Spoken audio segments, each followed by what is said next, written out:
She had a key to my house and a smile that said she ran the whole mountain. She jammed that brass thing in my lock like she was clocking in for work.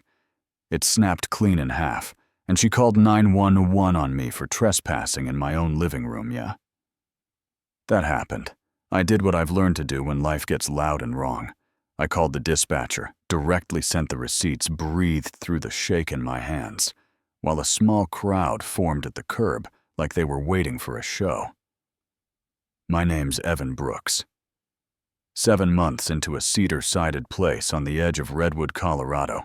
2 pines out front, a ridge road that makes the sunrise look expensive. I bought it after a rough divorce. Swore it would be the first quiet I'd had in years. You know what I mean? Her name's Paula Whittaker, president of the Cedar Crest HOA.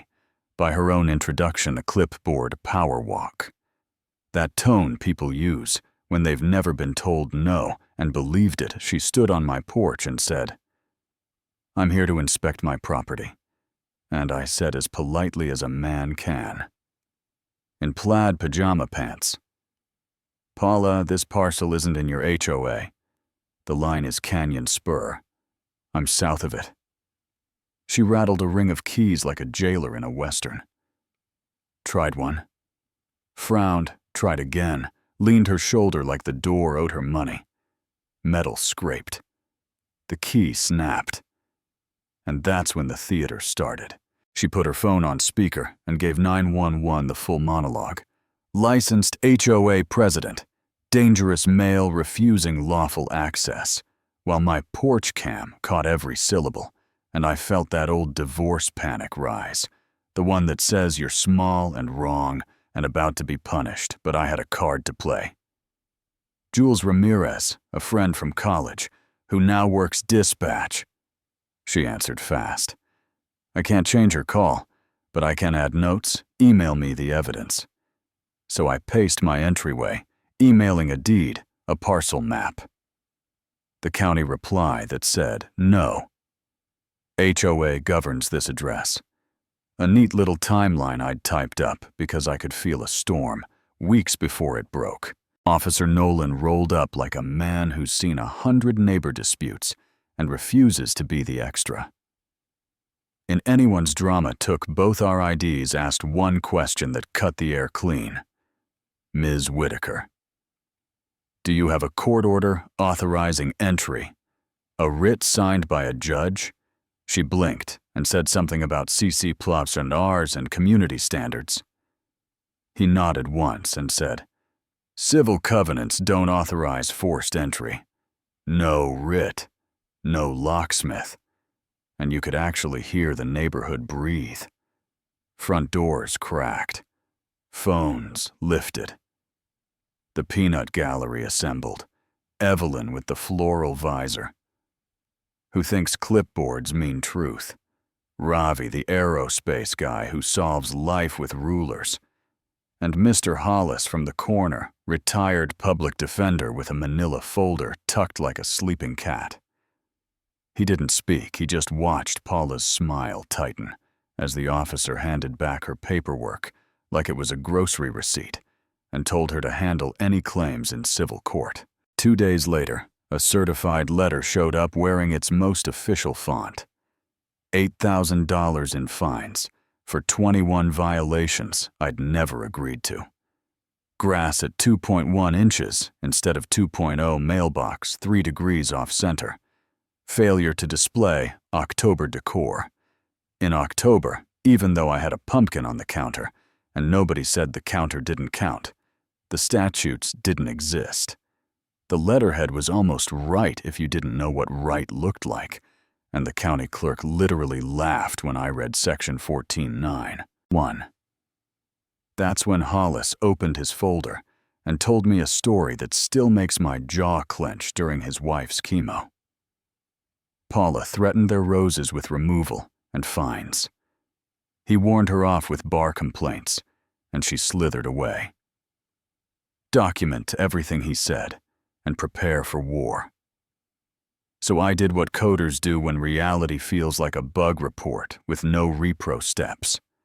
I made a spreadsheet tabs for claims for parcel geometry, for license, lookups for every time Paula said I instead of we. What we found painted a picture with the colors of fraud, a suspended real estate license after ethical irregularities with an elderly client, a dissolved property management, LLC homestead exemptions filed at multiple addresses, like she slept in 3 kitchens at once. Still, facts don't always beat theater. She came back at peak dog walking hour with a locksmith and a man in a survey vest called 911. Again, and described me like a Lifetime movie villain. I called Jules again, sent the packet again. Nolan arrived again, asked the surveyor for his license number, typed it, looked up and said, "This license is suspended." Paula tried to pivot into concern for community safety.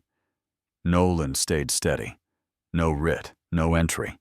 She left steaming change tactics and filed for a restraining order, claiming I was stalking her attached screenshots of my public records requests. Like curiosity equals obsession. Neighbors signed declarations saying I made them feel unsafe. The judge, cautious and busy, granted a temporary order, slapped a lien on my title, pending a hearing. And my biggest client hit pause.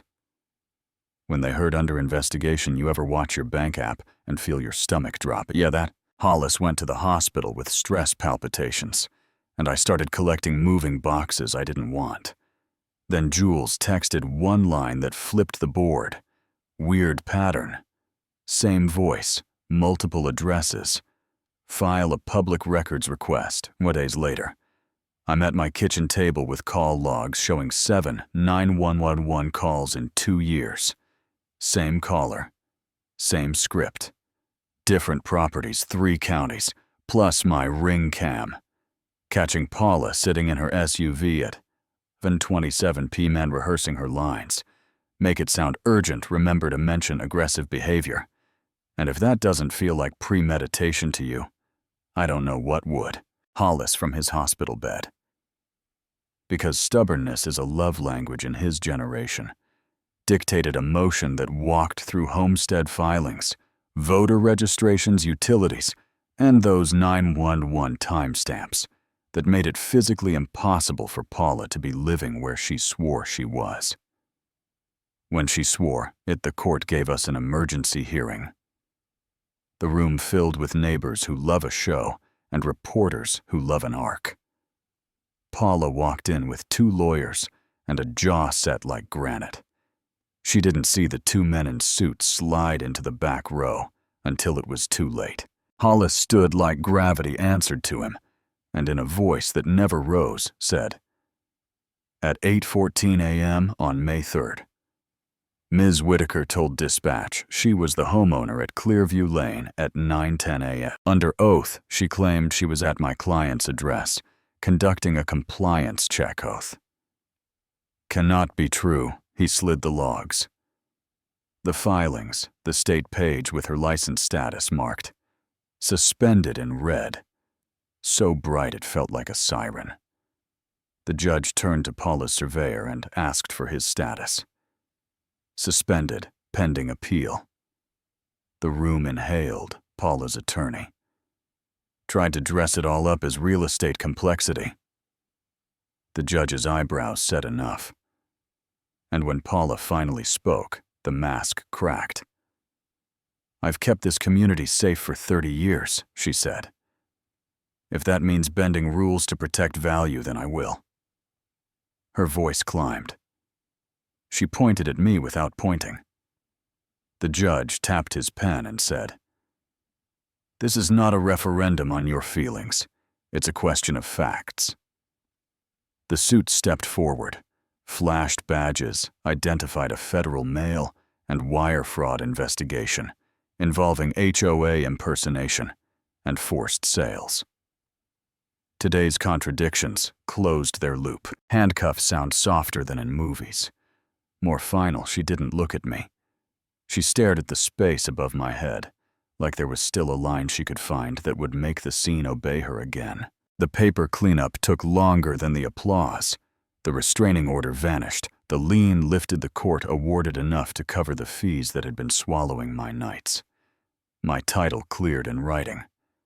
I wanted to frame beside my parcel map. Cedar Crest got a county memo reminding them. The south side of Canyon. Spur is not their kingdom. Evelyn brought oatmeal cookies and a shaky apology. Ravi rebuilt my mailbox at a clean 90 with a laser level. Because of course he did, Kendra from up the street organized a meeting, and we made a rule so simple it felt like common sense pretending to be genius.